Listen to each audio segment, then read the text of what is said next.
Hello everybody, Texas Man here. I hope that you guys are all having a wonderful day. If you guys would, please give this video a thumbs up. If you guys do really enjoy it, subscribe, of course, if you guys have not already.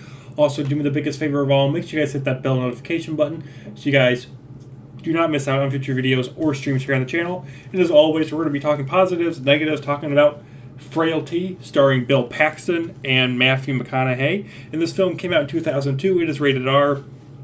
It's about an hour and a half long.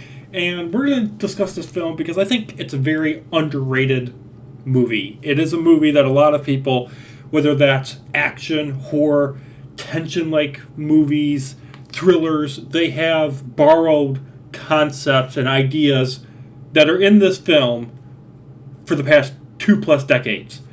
And like I said, this film stars Bill Paxton and Matthew McConaughey, and they both do phenomenal jobs in their roles. And not only does this have Bill Paxton as an actor, but it is also his first film that he acted and directed in, and it's his first film. And he went on to do another directorial debut, and that was it. So, seeing a movie like this just was a breath of fresh air. Never saw it before until I got it on Blu-ray. I had seen it on TV one time, but I didn't understand it. I really didn't know what it was called because it was on TV. And I was like, okay, yeah, this is pretty cool.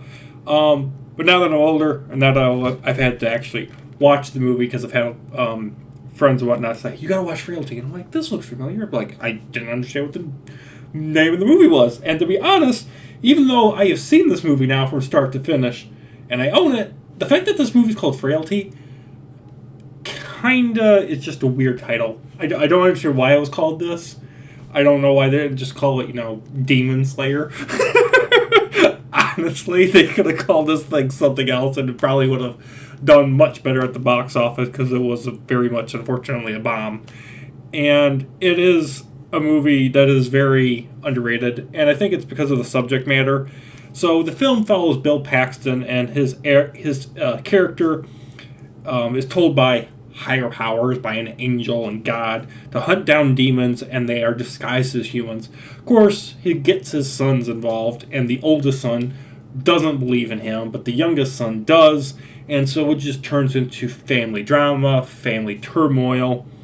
And because he's pulled his two sons into it, it makes the murder of these demons creepy. And it also makes the lifestyle and how the kids are going about their day-to-day lives tragic. Especially when the oldest son is trying to tell the local sheriff, hey, my dad's a nut job. Hey, my dad's a murderer. Of course, the sheriff doesn't believe him. And even though the oldest son is showing the sheriff, hey, this is the murder shed. Hey, this is where I can go show you where the bodies are. The sheriff is like, okay, kid, you're just being nuts. I'm going to go fishing. And all of a sudden, Bill Paxton just takes an axe to the sheriff and murders him. And it just, everything is just like, okay, you think you know what's going to happen. And you're kind of right sometimes.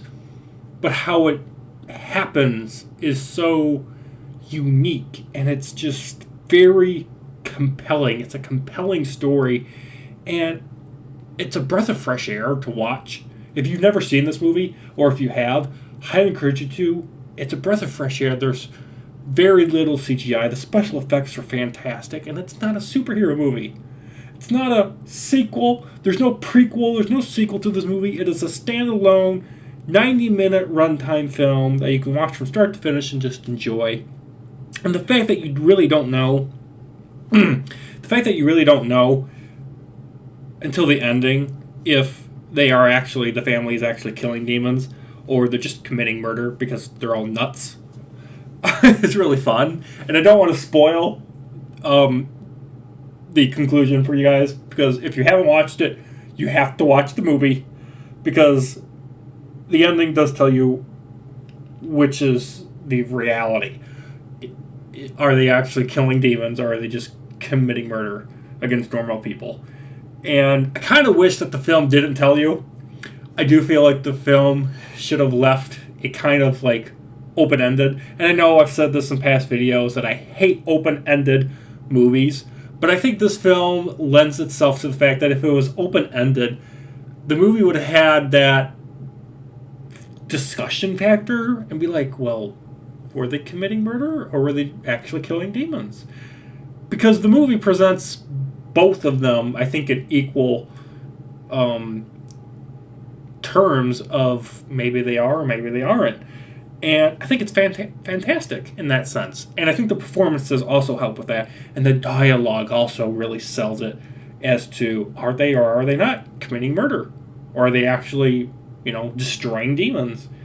And I think the ending telling you which is which and, telling you were they doing an evil deed or being God's hand, being God's chosen people. I think that the movie telling you which hurts it. Like I said, the movie is rated R for violence and language. There is no sex, there is no nudity. So if you're concerned about that, you don't need to worry. And there's no LGBTQ wokeness agenda crap in here.